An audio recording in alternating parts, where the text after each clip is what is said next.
میں ہوں آپ کا میزبان ارشد شریف۔ جگر مراد آبادی کا شعر ہے، کیا حسن نے سمجھا ہے، کیا عشق نے جانا ہے، ہم خاک نشینوں کی ٹھوکر میں زمانہ ہے۔ یہ عشق نہیں آسان بس اتنا سمجھ لیجئے، ایک آگ کا دریا ہے اور ڈوب کے جانا ہے۔ آج کل کے سیاسی تناظر میں اگر اس شعر کو جگر مراد آبادی سے معذرت کے ساتھ دیکھا جائے تو کچھ یوں لگتا ہے کہ کیا حکومت نے جانا ہے، کیا سپریم کورٹ نے سمجھا ہے، کن خاک نشینوں کی ٹھوکر میں زمانہ ہے۔ اور این آر او کیس کی ڈیلی ہیئرنگ، اس میں سپریم کورٹ کی آبزرویشنز اور leader of the opposition Chaudhry Nisar اور پی ایم ایل این کے باقی لیڈرز کی اگر سٹیٹمنٹس دیکھیں تو لگتا یہ ہے کہ ایک آگ کا دریا ہے اور حکومت کو ڈبانا ہے۔ اسی موضوع پہ ناظرین آج بات کرنے کے لیے ہمارے ساتھ اسلام آباد اسٹوڈیو میں موجود ہیں شاہد خاقان عباسی صاحب، جو ایم این ہیں پاکستان مسلم لیگ نواز کے۔ ان کے ساتھ تشریف فرما ہے ڈاکٹر خالد رانجھا، سابق وفاقی وزیر قانون، اور ان کے ساتھ تشریف فرما ہے وزیر مملکت برائے مواصلات امتیاز صفدر وڈائی صاحب۔ آپ تینوں کا پروگرام رپورٹر میں شرکت کا شکریہ۔ امتیاز صاحب، میرا پہلا سوال آپ سے یہ ہے کہ یہ عشق آسان ہے یا حکومت واقعی ڈبانے کی کوششیں تیزی سے جاری ہیں اس وقت؟ یہ ایک پولیٹیکل پروسیس ہوتا ہے، اس میں اگر چھوٹی چھوٹی باتوں کو ہم بڑا سمجھ لیں، دیکھیں اپوزیشن اگر حکومت کو غلطی کرے گی تو اپوزیشن تنقید کرے گی، تو تنقید سے آپ اپوزیشن چلی آ رہی تھی پچھلے 2.5 سال سے، سڈنلی تنقید کیوں تیز ہو گئی ہے؟ جب آپ یہ چلاتے ہیں کہ یہ اسمبلی مچھلی منڈی بن گئی، تو میں ہمیشہ اس کی انٹرپریٹیشن یہ کرتا ہوں کہ اگر مچھلی منڈی نہ بنے تو اس کا مطلب ہے کہ اسمبلی پورا کام نہیں کر رہی۔ مچھلی منڈی اس وقت بنتی ہے اسمبلی جب گورنمنٹ کو غلطی کرتی ہے اور اپوزیشن اس پہ ریئیکٹ کرتی ہے، تو اس کا مطلب پاکستان کا فائدہ ہو رہا ہوتا ہے، اس میں کسی کا ذاتی فائدہ سے زیادہ پاکستان کا فائدہ۔ اگر اپوزیشن دیکھیں، اگر اپوزیشن گورنمنٹ پہ تنقید کرتی ہے تو ہم ان کو ویلکم کریں گے، ہم یہ نہیں کہہ سکتے کہ وہ کیوں کر رہے ہیں یا ان کو نہیں کرنا چاہیے۔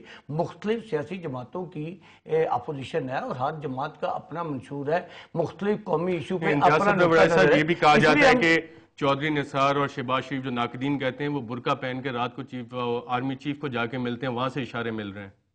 نہیں، میں نہیں سمجھتا کہ وہاں سے اشارے مل رہے ہیں، وہ ملے ضرور ہیں اور انہوں نے اس پہ معذرت بھی کی اور ملنا بھی نہیں چاہیے تھا۔ ایسا کون سا مسئلہ تھا کہ اتنے رات کو اور اندھیروں میں ملنا کوئی ایسا ضروری نہیں؟ تو اس پہ میں سمجھتا ہوں کہ چارٹر اور ڈیموکریسی کے حوالے سے بھی اس کی بھی خلاف ورزی تھی، لیکن میں اس میں اس کا آپ سے اتفاق نہیں کروں گا کہ اس ملاقات کا مطلب یہ ہے کہ کوئی اشارے مل رہے ہیں، ایسی صورتحال۔ شاہد خاقان عباسی صاحب، نواز شریف صاحب نے اپنے کچھ کولیگز کے ساتھ یہ بات شیئر کی کہ ہاں واقعی اگر حکومت ٹاپل کرنا چاہتے تو اپوزیشن اس میں ساتھ دے سکتی تھی، اور اس طرح کے میسیجز بھی آئے۔ کون لوگ تھے جو یہ میسیجز دے رہے تھے اپوزیشن کو؟ دیکھیں، میسیجز کی بات نہیں ہے، ایسے مواقع ہمیشہ رہے ہیں۔ ہم نے پہلے دن سے یہ کہا ہے کہ ہم کسی بھی غیر جمہوری عمل کا حصہ نہیں بنیں گے، اور پچھلے 2.5 سال میں ثابت بھی کر دکھایا ہے۔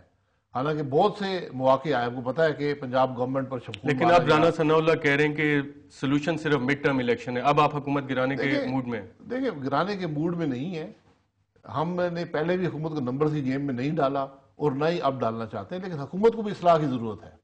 حکومت جو یہ معاملات ہیں، جیسے نیب چیف کی اپوائنٹمنٹ ہے، اس میں سپریم کورٹ ڈائریکشن موجود ہے، اور ایک مورل رسپانسبلٹی بنتی ہے کہ ایک ایسا آدمی ہو جس پر کوئی انگلی نہ اٹھا سکے۔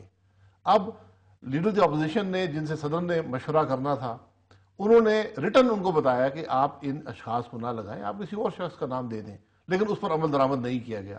اب حکومت اس پر اڑ گئی ہے کہ ہم نے اسی شخص کو لگانا ہے، حالانکہ میں یہ کہتا ہوں کہ ان کی پارٹنرشپ نہ بھی ہو، کیا مسلم لیگ نواز ڈر رہی ہے کہ دیدار صاحب نواز شریف کے خلاف کرپشن کیسز کھولیں گے؟ ڈرنے کوئی بات نہیں ہے۔ دیکھیں، جو کرپشن کیسز ہیں نیب کے، وہ کسی وقت بھی کوئی بھی ری اوپن کر سکتا ہے، یہ کیس وہیں پڑے رہتے ہیں، ان کی کیا حقیقت ہے یہ ہر آدمی جانتا ہے، تو یہ کوئی ایسی بات نہیں ہے۔ کوئی بھی نیب چیف آیا وہ ڈائریکشن حکومت سے ہی لیتا ہے، وہ اسی حکومت کا تابع ہوتا ہے، لیکن میری گزارش یہ ہے کہ یہ حکومت کے اپنے لیے بہتر ہے کہ جو اگر حکومت کے لوگوں کے خلاف بھی کیسز ہیں تو شخص ایسا نہ ہو جس پر کوئی انگلی اٹھا سکے، یعنی ٹوٹلی ایک نان پارٹیزن، انڈیپینڈنٹ اور امپارشل آدمی نیب کا چیف ہونا چاہیے۔ اور آج سپریم کورٹ نے پھر یہ اپنی ڈائریکشن کو واضح کیا ہے کہ ہماری بھی کنسلٹیشن اس میں شامل ہونی چاہیے۔ خالد رانجھا صاحب، سپریم کورٹ کی کنسلٹیشن بنتی ہے نیب چیئرمین کی اپوائنٹمنٹ میں؟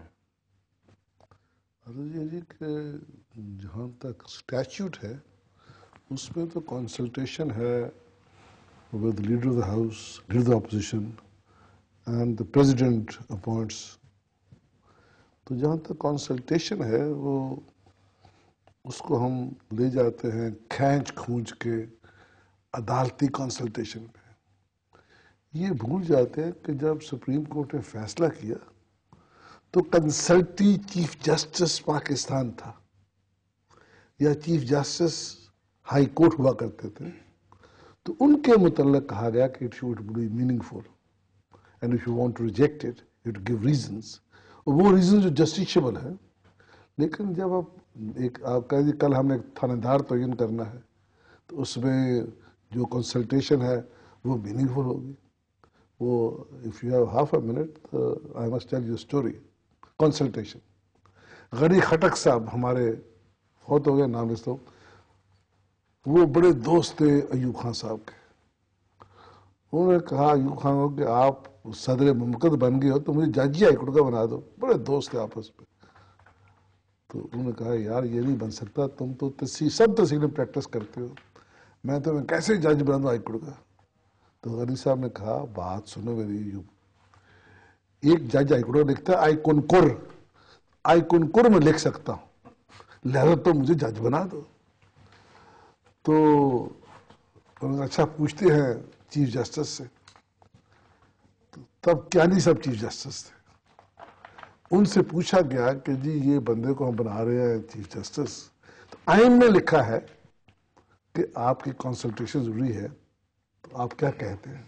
میں نے کہا اوور مائی ڈیڈ باڈی. بات ختم ہوئی. مہینے بعد جسٹس غنی خٹک صاحب کو جج بنا دیا گیا. تو چیف جسٹس جسٹ ہٹ دا روف کہ کیسے بنایا تم نے اس کو. سیکرٹری نے کہا جی آپ سے میں نے فون کیا تھا, آپ سے پوچھا تھا, تو میں نے کیا کہا تھا, آپ نے کہا تھا اوور مائی ڈیڈ باڈی. تو کنسلٹیشن تو ہو گئی نا جی. بالکل کنسلٹیشن تو ہوئی. یہ کنسلٹیشن کتنی میننگ فل ہونی چاہیے اور کتنا آسان عشق چل رہا ہے اس وقت حکومت اور سپریم کورٹ پہ, اس کے درمیان اس پہ اپنی گفتگو جاری رکھیں گے ایک وقفے کے بعد.